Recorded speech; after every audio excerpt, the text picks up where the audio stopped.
Le département du Var a été touché par les premières intempéries de l'été. Avec moi pour en parler en plateau, Laura, bonsoir.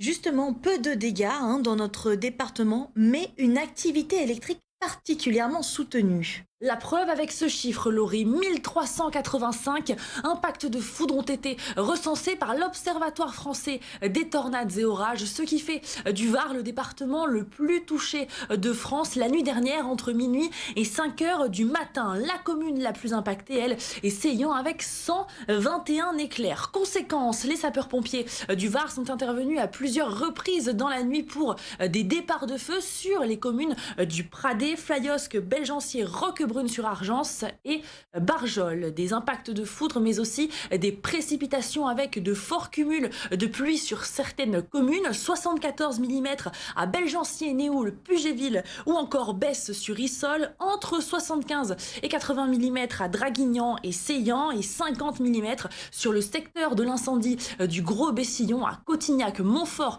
sur Argence ou encore Corrence. D'autres interventions liées à ces intempéries ont été recensées, par exemple pour des infiltrations d'eau dans un toit à Montauroux, mais aussi dans un supermarché de Brignoles. Il faut savoir que cette nuit, au plus fort de l'épisode, 26 000 usagers étaient privés d'électricité et au réveil ce matin, 1000 foyers étaient encore coupés à Toulon, Sainte-Maxime, Claviers ou encore Seillan. Alors, vous l'avez remarqué, en fin de matinée, le soleil est revenu sur le littoral varois, mais il était difficile de profiter de la mer puisque la quasi-totalité des plages du département étaient interdites à la baignade, une mesure préventive, par exemple au Lavandou, à la Seine-sur-Mer ou encore à Toulon. Mais on le rappelle, c'est bien la quasi-totalité de notre littoral qui est concernée.